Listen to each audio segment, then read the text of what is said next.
തിരുവനന്തപുരത്ത് KSRTC chief ഓഫീസിൽ പ്രതിഷേധം. BMS TDF സംഘടനകളാണ് പ്രതിഷേധിക്കുന്നത്. പിൻവാതിൽ നിയമനം എന്നാക്ഷേപിച്ചാണ് സമരം. നമുക്ക് തത്സമയ ദൃശ്യങ്ങളിലേക്ക് പോകാം. ഒപ്പം നമ്മുടെ പ്രതിനിധി രശ്മി കാർത്തികയും ചേരുന്നുണ്ട്. രശ്മി, വലിയ രീതിയിലുള്ള പ്രതിഷേധം തന്നെയാണോ?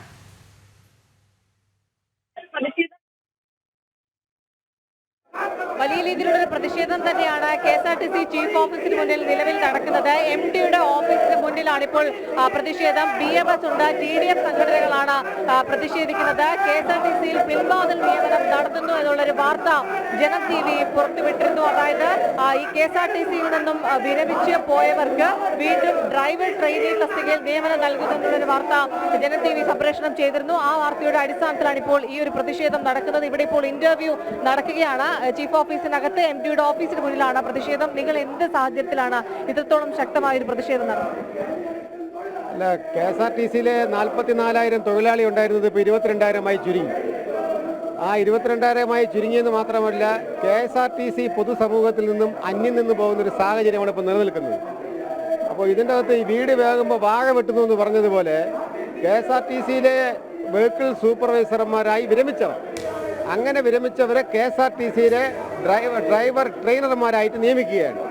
ഇതിൽ ഞങ്ങൾ ആരോപിക്കുന്ന 2 വിഷയങ്ങളാണ്. ഒന്ന്, KSRTCയുടെ സ്കാനിയ, വോൾവോ അടക്കമുള്ള അത്യാധുനിക സാങ്കേതിക മികവുള്ള വാഹനങ്ങൾ ഓടി പരിചയമുള്ളവരാരുമല്ല ഇവർ. കഴിഞ്ഞ മാർച്ച് മാസം KSRTCയിൽ ഈ 100 ഡിപ്പോകളിലും KSRTC ഒരു പരിശോധന നടത്തി. മികച്ച ഡ്രൈവർമാർ ആരാണ്? അങ്ങനെ 100 കണക്കിന് മികച്ച ഡ്രൈവർമാർ, എല്ലാവിധ സാങ്കേതിക മികവുള്ള ആളുകൾ ഇരിക്കെ അവരെ ആരെയും നിയമിക്കാതെ ഈ പെൻഷൻ പറ്റിയ ഈ ആളുകളെ ഇതിൽ തിരികെ കയറ്റുന്നത് അത് രാഷ്ട്രീയ ലക്ഷ്യമാണ്. കാരണം എന്തെന്ന് പറഞ്ഞാൽ, ഇന്നിപ്പോൾ നമുക്കറിയാം, ഇവിടെ ഇപ്പോൾ വന്നിരിക്കുന്ന കുറച്ച് ആളുകൾ, അവരെ രാഷ്ട്രീയക്കാരെ ഞങ്ങൾ രാഷ്ട്രീയത്തിന്റെ ചട്ടുകങ്ങളായി മുദ്ര കുത്തുന്നില്ല. ഇതിൽ പ്രധാനികളായിട്ടുള്ള ആളുകളുണ്ട്. CITUവിന്റെ സംസ്ഥാന ട്രഷററായിരുന്ന ശ്രീ ഗോപാലകൃഷ്ണൻ, CITUവിന്റെ സംസ്ഥാന സെക്രട്ടറി ആയിരുന്ന ശ്രീ സുരേഷ്, അവരൊക്കെ ഇതിൽ പിൻവാതിലൂടെ കയറുകയാണ്. ഞങ്ങൾ പറഞ്ഞതാണ്, ഇത് പൊതുസ്വത്ത്, KSRTC എന്ന് പറയുന്ന പൊതുസ്വത്ത് പാർട്ടി സ്വത്താക്കാൻ പോവുകയാണെന്ന് കാലങ്ങളായി BMS പറയുന്ന കാര്യത്തിന് സത്യപരമായിട്ടുള്ള ഒരു പ്രവർത്തനത്തിന്റെ തുടക്കമാണെന്ന് KSRTCയിലെ ഇൻസ്പെക്ടർ, അതുപോലെ തന്നെ സ്റ്റേഷൻ മാസ്റ്റർ, വെഹിക്കിൾ സൂപ്പർവൈസർ, അങ്ങനെ എല്ലാവരെയും ബദലി അടിസ്ഥാനത്തിൽ നിയമിക്കാനുള്ളൊരു നീക്കമായിട്ടാണ് ഇത് കാണുന്നത്. ഈ ഗൂഢലക്ഷ്യത്തെ ചെറുത്ത് തോൽപ്പിക്കുക തന്നെ ചെയ്യും, യാതൊരു തർക്കവുമില്ല. ഇന്റർവ്യൂ ബോർഡിന്റെ ഇന്റർവ്യൂ ചെയർമാൻ ഇതിന്റെ ഉള്ളിലുണ്ട്. അയാളെയാണ് ഞങ്ങൾ തടഞ്ഞു വെച്ചിരിക്കുന്നത്. ഒരാളിനെ ഇന്റർവ്യൂ ബോർഡിൽ നിന്ന് വിളിക്കാതിരിക്കാൻ വേണ്ടി ഞങ്ങൾ തടഞ്ഞു വെച്ചിരിക്കുകയാണ്. ഇതിനൊരു തീരുമാനം ഉണ്ടാകാതെ പോവില്ല. ഞങ്ങൾ അറസ്റ്റ് ചെയ്യാൻ പോലീസ് ഉദ്യോഗസ്ഥർ വന്നിട്ടുണ്ട്. ഇവിടുത്തെ ഫോർട്ട് സ്റ്റേഷനിലെ SHOയോട് ഒറ്റ ചോദ്യമേ ഉള്ളൂ. അദ്ദേഹം പെൻഷൻ പറ്റിയാൽ അദ്ദേഹത്തിന് വീണ്ടും ഈ ഫോർട്ട് SHO ആയിട്ട് നിയമിക്കാൻ വന്നാൽ അന്നത്തെ SHO സമ്മതിക്കുമോ?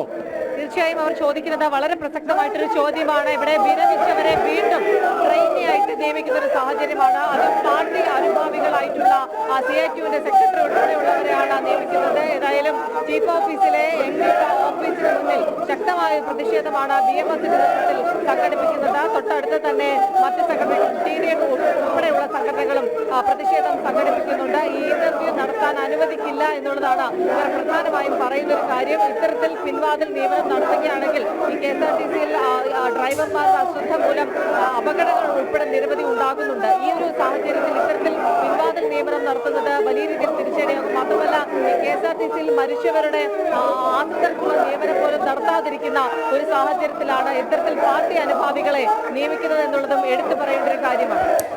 ശരി രശ്മി, തിരുവനന്തപുരത്ത് KSRTC ചീഫ് ഓഫീസിൽ പ്രതിഷേധം. BMS TDF സംഘടനകളാണ് പ്രതിഷേധിക്കുന്നത്. പിൻവാതിൽ നിയമനമെന്നാക്ഷേപിച്ചാണ് സമരം. ട്രെയിനർ തസ്തിക ഇന്റർവ്യൂവിനിടെയാണ് പ്രതിഷേധം നടക്കുന്നത്. രശ്മി കാർത്തികയാണ് വിവരങ്ങൾ നൽകിയത്.